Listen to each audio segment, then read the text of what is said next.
اعوذ باللہ من الشیطان الرجیم بسم اللہ الرحمن الرحیم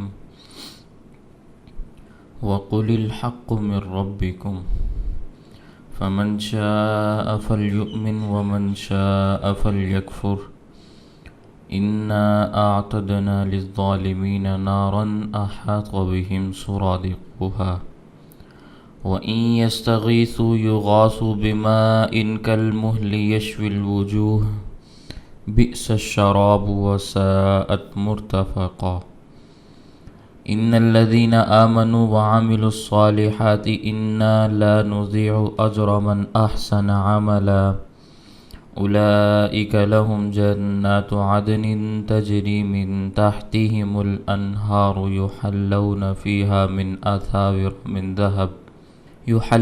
فيها من أساور من ذهب ويلبسون ثيابا خضرا من سندس واستبرق متكئين فيها على الأرائك نعم الثواب وحسنت مرتفقا صدق اللہ العظیم۔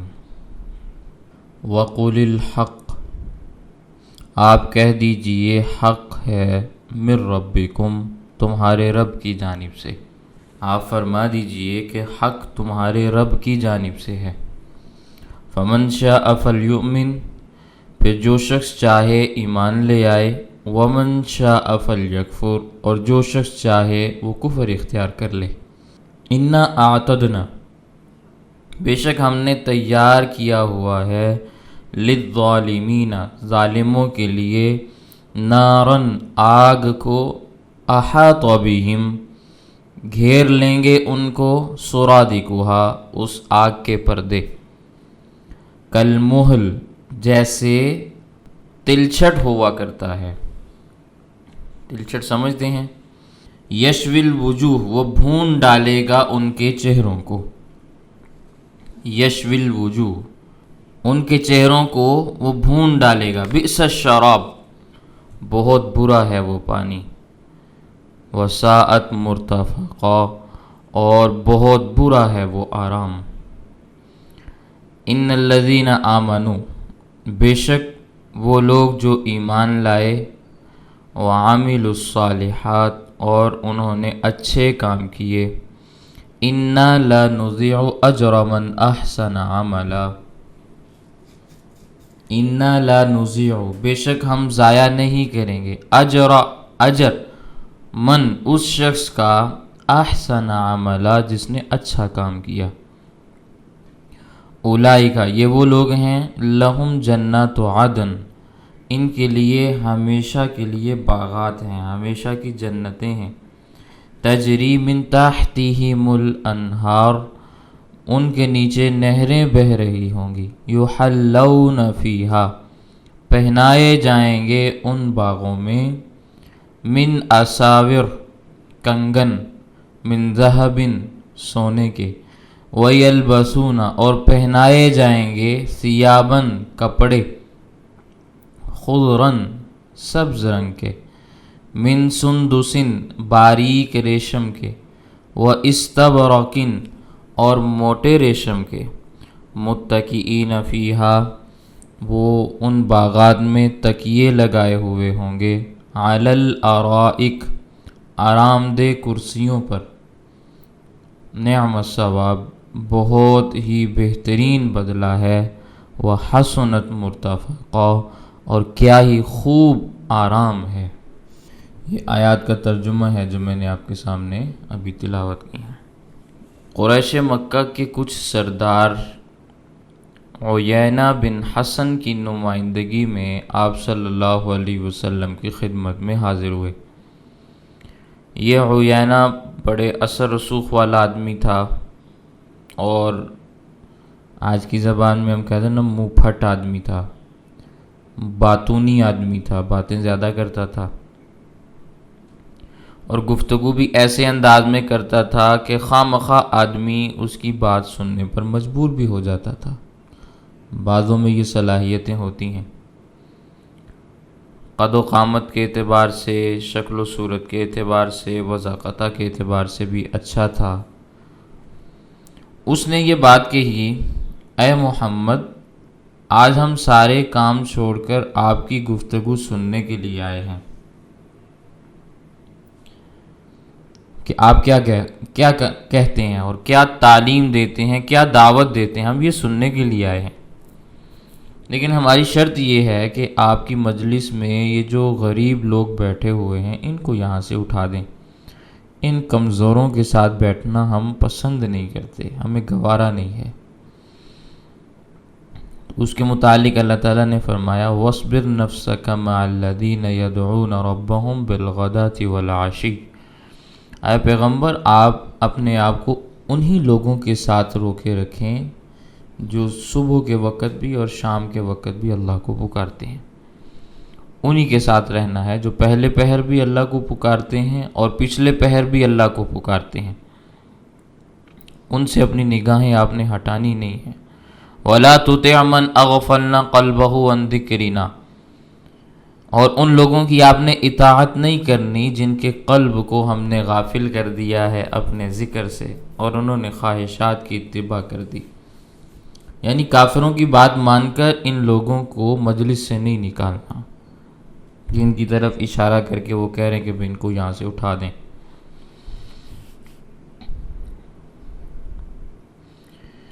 تو اللہ تعالیٰ فرماتے ہیں وَقُلْ، اور آپ فرما دیجئے الحق من ربکم، حق تمہارے رب کی جانب سے ہے۔ فمن شاء فلیؤمن، جو ایمان لانا چاہتا ہے ایمان لے آئے، ومن شاء فلیکفر، جو کافر رہنا چاہتا ہے وہ کافر رہے، کفر اختیار کر لے۔ اللہ تعالیٰ نے انسانوں اور جنوں کو اختیار دیا ہے کہ اپنی مرضی اور اختیار سے ایمان لانا چاہیں تو ایمان لے آئیں، کفر اختیار کرنا چاہیں تو کفر اختیار کر لیں۔ اس لیے یہ آنے والے اگر ایمان قبول کرنا چاہتے ہیں تو کر لیں، نہیں قبول کرنا چاہتے تو اپنے کفر پر باقی رہیں، ہم ان لوگوں کو مجلس سے نہیں اٹھائیں گے۔ اگر دل چاہتا ہے ان کے ہوتے ہوئے اللہ کی بات سننی ہے تو سنیں، نہیں سننی تو نہ سنیں، ہم ان لوگوں کو یہاں سے نہیں اٹھا سکتے۔ سمجھ آئی میری بات؟ اگرچہ مصلحتاً اٹھانے کی اجازت موجود تھی، اختیار موجود تھا، جیسے میں نے کل بھی آپ کے سامنے بات عرض کی تھی کہ باپ کو بیٹے پر حق حاصل ہوتا ہے، استاذ کو شاگرد پر حق حاصل ہوتا ہے، پیر کو مرید کے اوپر حق حاصل ہوتا ہے۔ تو جب یہ ان لوگوں کو حقوق حاصل ہیں تو نبی کریم صلی اللہ علیہ وسلم کو بطریق اولا حقوق حاصل ہیں، لیکن اللہ تعالیٰ نے نبی کریم صلی اللہ علیہ وسلم کو یہ حق استعمال کرنے نہیں دیا، اور اللہ تعالیٰ کو یہ بات پسند نہیں آئی کہ آپ صلی اللہ علیہ وسلم ان افراد کو اپنی مجلس سے نکالیں۔ کیونکہ اگر ایسا ہو جاتا تو کل بھی میں نے آپ کے سامنے یہ بات عرض کی، تو پھر غریبوں کا دنیا میں کوئی ٹھکانہ باقی نہ رہتا۔ لوگ اس کو پھر سنت کے طور پر پیش کرتے کہ جب امیروں کی مجلس ہو تو غریبوں کی مجلس وہاں نہ لگائی جائے۔ جس مجلس کے اندر امیر آ کے بیٹھیں اس مجلس میں غریب نہ آئیں، اور جہاں غریب ہوں وہاں امیر نہ آئیں، تو امت میں دو دھڑے بن جاتے۔ پسند نہیں کیا گیا اس بات کو۔ تو جب اتنا اہتمام کیا گیا کہ امت میں امیر اور غریب طبقات کی دو تقسیمیں پیدا نہ ہوں، تو باقی تقسیمیں جو آج موجود ہیں وہ کیسے برداشت کی جا سکتی ہیں؟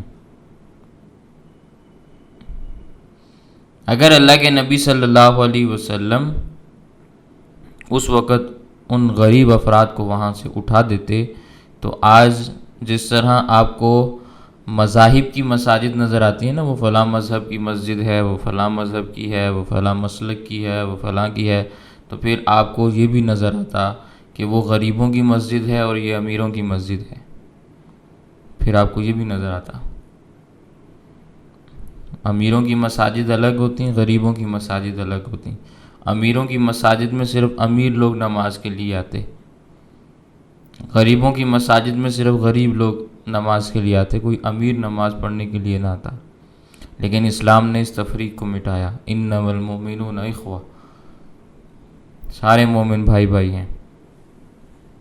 حضرت ابو سعید خدری رضی اللہ تعالیٰ عنہ کی روایت ہے لا فخر لعربی علی عجمی ولا لأحمر علی اسود کلکم من آدم و آدم خلق من تراب او کما قال علیہ الصلوۃ والسلام، کہ کسی عربی کو کسی اعجمی پر کوئی فضیلت حاصل نہیں، اور کسی اعجمی کو کسی عربی پر کوئی فضیلت حاصل نہیں، کسی کالے کو کسی گورے پر، کسی گورے کو کسی کالے پر کوئی فضیلت حاصل نہیں، سارے کے سارے تم آدم کی اولاد ہو، کالے ہو تب بھی، گورے ہو تب بھی، آدم کو مٹی سے بنایا گیا تھا۔ ہاں فضیلت چاہتے ہو، ان اکرمکم عند اللہ اتقاکم، تم میں سے سب سے زیادہ عزت والا اللہ کے نزدیک وہ ہے جو تقوی کے معیار پر پورا اترتا ہے، جس میں تقوی زیادہ ہے۔ ذات اور نسل کا کوئی سوال پیدا نہیں ہوتا۔ حضرت مولانا مفتی کفایت اللہ دہلوی نور اللہ مرقدہ، مفتی اعظم ہندوستان، متحدہ ہندوستان، جب یہ پاکستان، ہندوستان، نیپال، بھوٹان، ان کی سرحدیں موجود نہیں تھیں، بنگلہ دیش، اس وقت کا ہندوستان، پورے بر صغیر ہندوستان کے متفقہ مفتی کون ہیں؟ مولانا مفتی کفایت اللہ دہلوی، بہت بڑے عالم دین، بہت بڑے فقیہ، بہت بڑے مفتی، ذات کے کیا تھے؟ نائی، حجام، سمجھ رہے ہیں؟ شاہ جہان پور کے رہنے والے تھے، سید ان کے جوتے اٹھایا کرتے تھے۔ اگر تقوی اور نیکی نہ ہوتی تو کبھی ایسا نظارہ دنیا نہ دیکھتی۔ حضرت زکریا علیہ السلام ترکھان تھے، ترکھان سمجھتے ہیں؟ ترکھانوں والا کام کیا کرتے تھے۔ موسیٰ علیہ السلام بکریاں چرایا کرتے تھے، اور خود نبی کریم صلی اللہ علیہ وسلم کے متعلق آتا ہے اعلیٰ قراریت لأہل المکہ، ٹکے ٹکے پر اہل مکہ کی بکریاں چرایا کرتے۔ ٹکا کیا ویلیو اس کی ہوتی ہے، کیا اوقات ہوتی ہے۔ حضرت طالوت علیہ السلام، جن کا تذکرہ دوسرے پارے آپ کے سامنے گزر گیا ہے، مزدوروں والا کام کیا کرتے تھے، مزدور تھے، کبھی کپڑوں کو رنگا کرتے، کبھی پانی بھرنے کا کام کیا کرتے، اور کبھی لوگوں کے جانور چرایا کرتے۔ جو کام ملتا بس وہ کر لیتے اور اجرت حاصل کیا کرتے تھے، جائز پیشہ۔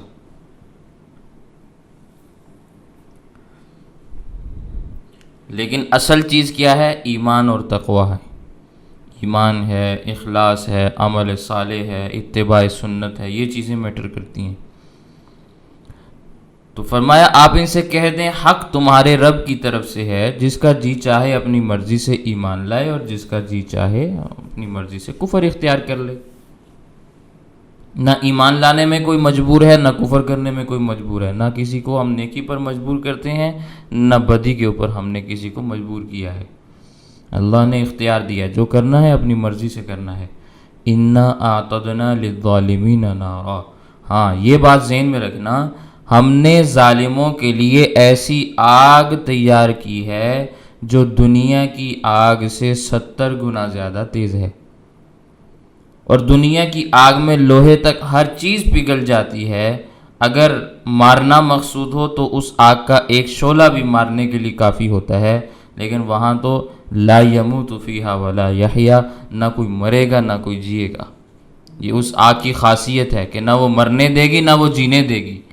احاط بہم سرادقها، اس آگ کے پردے، قناتیں اس انسان کو گھیر لیں گی۔ مجرموں کے ارد گرد آگ ہی آگ ہوگی، چھت بھی آگ کی ہے، کنارے بھی آگ کے ہیں، جیسے خیمہ ہوتا ہے نا، اس کے ارد گرد قناتیں کھڑی کی ہوئی ہوتی ہیں۔ وَإِن يَسْتَغِيثُوا، اگر وہ مدد مانگیں گے پیاسے ہو کر، کہ ہمیں پیاس لگ رہی ہے، ہماری پانی کے ذریعے سے مدد کر دی جائے، یغاثوا بماء، تو ان کی مدد ایسے پانی کے ساتھ کی جائے گی، کالمہل، جو تلچھٹ کی طرح ہوگا۔ تیل کے نیچے جو گند ہوتا ہے نا، جس کو آدمی دیکھنا بھی پسند نہیں کرتا، اسے تلچھٹ کہتے ہیں، تو وہ پانی تلچھٹ کی طرح ہوگا۔ اور مہل، کلمحل اس کا معنی ہوتا ہے پگھلا ہوا تانبا، اس میں حرارت بہت زیادہ ہوتی ہے، گرم بہت زیادہ ہوتا ہے، وہ پلایا جائے گا۔ یشوی الوجوہ، وہ بھون ڈالے گا ان کے چہروں کو، ہونٹوں کے ساتھ لگیں گے، ہونٹ جل جائیں گے، پی نہیں سکیں گے۔ سورہ ابراہیم کے اندر تذکر آتا ہے یتجرعہ، گھونٹ گھونٹ کر اتاریں گے دوزخی اس کو اپنے حلق میں، جیسے گرم چائے کو انسان تھوڑا تھوڑا گھونٹ گھونٹ کر کے پیتا ہے نا۔ پیاس کی شدت اتنی ہوگی کہ پینے پر مجبور ہوں گے، لیکن وہ پیاس کا عذاب ہوگا۔ جس وقت چند قطرے اندر جائیں گے تو ساری کی ساری آنتیں اندر سے کٹ جائیں گی، ریزہ ریزہ ہو جائے گی ہر چیز، اور وہ انتڑیاں بھی پاخانے کے راستے سے باہر نکل جائیں گی۔ یہ صرف پیاس کی تکلیف ہے، بھوک کا عذاب اس کے علاوہ ہے۔ ایسی شدید ترین تکلیف سے بھوک مٹانے کے لیے کیا ملے گا؟ زقوم، ضریع کانٹے دار جھاڑیاں، غسلین زخموں کے دھون، یہ چیزیں ملیں گی۔ قرآن کریم کے اندر یہ آیات موجود ہیں، اور یہ تینوں چیزیں اتنی کڑوی ہوں گی، حدیث پاک میں آتا ہے ایک قطرہ سمندر میں اگر ان کا ڈال دیا جائے تو سارا سمندر یا دنیا کا سارا پانی کڑوا ہو جائے، اور اتنی بدبودار ہیں یہ چیزیں کہ ایک قطرہ بدبو کا اگر دنیا میں چھوڑ دیا جائے تو دنیا کی ہر چیز سے خوشبو ختم ہو جائے، ذائقے ختم ہو جائیں۔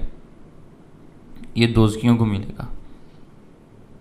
تو فرمایا اگر یہ پانی کے سلسلے میں مدد مانگیں گے تو ان کی امداد کی جائے گی، لیکن ایسے پانی کے ساتھ امداد کی جائے گی جو تلچھٹ ہوگا، پگھلا ہوا تانبا اس طرح کا گرم ہوگا، ان کے چہروں کو وہ بھون ڈالے گا۔ بئس الشراب، بہت برا ہے وہ پانی، وساءت مرتفقا، بہت برا ہے ان کے لیے یہ آرام۔ آرام ہی ہے نا، اب ان کو وہاں سے نکلنا نصیب نہیں ہے، وہیں رہیں گے جیسے مرضی رہیں، لیکن بہت برا ٹھکانہ ہے۔ اور یہ آرام کا لفظ جو یہاں پہ مرتفقہ، یہ مصدر کے طور پر استعمال ہوا ہے، اس کا معنی میں نے آرام کیا ہے۔ یہ آرام وہاں پہ کیا ہونا ہے؟ یہ طنز ہے، یہ طنز ہے اللہ تعالیٰ کا۔ اس کو ظرف زمان کے اعتبار، ظرف مکان کے اعتبار سے بھی ہم دیکھ سکتے ہیں، علماء اس کو سمجھیں گے۔ پھر اس کا ترجمہ یہ ہوتا ہے کہ بہت بری ہے وہ جگہ جس جگہ ان کو ٹھکانہ دیا گیا، یہ کافروں کے لیے ہوگا۔ اللہ تعالیٰ ایمان والوں کی ایسی جگہ سے ہمیشہ حفاظت فرمائے۔ پھر آگے ایمان والوں کے متعلق فرمایا ان الذین آمنوا وعملوا الصالحات، بے شک وہ لوگ جو ایمان لائے اور صرف خالی ایمان نہیں، عاملوا الصالحات، انہوں نے اچھے اعمال بھی کیے، کیونکہ عمل کا بڑا عمل دخل ہوتا ہے، عمل کا بڑا عمل دخل ہوتا ہے۔ انا لا نضيع اجر من احسن عملا، بے شک ہم ضائع نہیں کریں گے اس شخص کا اجر جس نے اچھا کام کیا۔ اولئک لہم جنات عدن، وہ لوگ ہیں ان کے لیے باغات ہوں گے ہمیشگی کے، ہمیشہ ہمیشہ کے لیے ان کو باغات دیے جائیں گے۔ دنیا کے باغات وقتی ہوتے ہیں، ان کے پھل موسمی ہوتے ہیں، موسم ہوگا تو پھل ملے گا، موسم نہیں ہوگا تو پھل نہیں ملے گا، ٹھیک ہے۔ باغات بھی جب تک آپ طاقت میں ہیں تو آپ کے پاس ہیں، وگرنہ خوبصورت باغ ہو تو قبضہ گروپ آ جاتا ہے، قبضہ کر لیتے ہیں۔ جنت کے باغوں کی یہ خصوصیت ہے کہ اکلھا دائم، ان کے پھل بھی ہمیشہ ہمیشہ ہوں گے، لا مقطوعات ولا ممنوع، نہ ختم ہوں گے نہ وہ پھل روکے جائیں گے۔ آپ نے ایک دانہ توڑا فوراً وہاں پہ دوسرا لگ گیا، کبھی ختم نہیں ہوں گے۔ جس جگہ سے کوئی پھل کھانا چاہے کوئی رکاوٹ نہیں ہوگی، بڑے بڑے وسیع باغ ہوں گے، اوپر چڑھنے کی ضرورت بھی نہیں ہوگی۔ قطوفھا دانیہ، ان کے پھل بھی قریب قریب لگے ہوئے ہوں گے۔ ارادہ کرے گا کہ بھئی یہ دانہ کھانا ہے، یہاں سے توڑ کے کھانا ہے، وہ ٹہنی خود بخود جھک جائے گی۔ حضرت مولانا قاسم نانوتوی نور اللہ مرقدہ فرمایا کرتے تھے کہ جنت کیا ہے، پہلے سوال کرتے تھے پھر خود ہی جواب بھی دیتے تھے۔ فرمایا کرتے تھے جنت چھوٹی خدائی کا نام ہے، جنت چھوٹی خدائی کا نام ہے. لہم ما یشاؤون فیہا، یہ خدائی ان کے لیے ہوگی جو ایمان والے ہوں گے. پھر ایمان والے اس میں جو کرنا چاہیں کرتے رہیں گے. یہ جو کرنا چاہیں خدا کی صفت ہے، اسی کو خدائی کہا جاتا ہے نا. اللہ جو مرضی کرے جب مرضی کرے، جنتی بھی جو مرضی کریں جب مرضی کریں. تجری من تحتہم الانہار، بہہ رہی ہوں گی ان کے نیچے نہریں. یحلون فیہا من اساور من ذہب، پہنائے جائیں گے ان باغوں میں کنگن سونے کے. اساورہ، اسورہ کی جمع ہے، اس کا معنی ہے کنگن. پہلے زمانے میں رواج تھا نا، بادشاہ اور رئیس بڑے بڑے مالدار سونے کے کنگن پہنتے تھے، جیسے آج کل لوگ پگڑیاں پہنتے ہیں. سمجھ آئی؟ یہ ایک اور آیت بھی قرآن کریم کے اندر موجود ہے. ہاں، وَحُلُّوا أَسَاوِرَ مِن فِضَّةٍ، ان کو چاندی کے کنگن پہنائے جائیں گے. تو وہ جو پہنائے جائیں گے، سونے کے پہننا چاہیں تو سونے کے پہن لیں، چاندی کے پہننا چاہیں تو چاندی کے پہن لیں، لیکن وہ بڑے بڑے کنگن ہوں گے جو ان کے سروں کے تاج جن کو کہا جاتا ہے، تاج بھی آپ کہہ سکتے ہیں. اور اسی طرح بعض کنگن ایسے ہوتے ہیں جو ہتھیلی پہ ہاتھ میں ڈالے جاتے ہیں، آپ کڑے بھی کہہ سکتے ہیں ان کو، چین بھی کہہ سکتے ہیں. لیکن یہ بات یاد رکھیں کہ لوہے اور سٹیل کے جو چین ہیں نا، ان کا استعمال جائز نہیں ہے. سونے اور چاندی کے زیورات خواتین کے لیے استعمال کرنا جائز ہیں، مرد کے لیے بھی یہ استعمال کرنا جائز نہیں. صرف انگوٹھی کی اجازت موجود ہے، وہ بھی چاندی کی، اس کے علاوہ موجود نہیں ہے اجازت. ہاں، اور اگر کسی نے یہ پہنے ہوئے ہوں تو اس سے نماز نہیں ہوتی، بات یاد رکھیں. سنن ابی داؤد کی روایت ہے، اللہ کے نبی صلی اللہ علیہ وسلم نے ایک شخص کے بازو میں لوہے کا کڑا دیکھا. فرمایا یہ دوزخیوں کی علامت ہے. محرم چل رہا ہے، بہت سارے لوگوں کو آپ نے بھی دیکھا ہوگا. میں فتویٰ نہیں لگاتا، اللہ کے نبی صلی اللہ علیہ وسلم کی حدیث پاک ہے. چلتے پھرتے دوزخی آپ کو زمین کے اوپر نظر آتے ہیں. بعض مہینوں کے اندر تو وہ گھروں سے بھی باہر آ جاتے ہیں نا، شہر کی مین شاہراہوں پہ آ جاتے ہیں، اکٹھے ہو جاتے ہیں، اور پھر رونا پیٹنا شروع کرتے ہیں، جو جہنمیوں کا طرز عمل ہے. بہرحال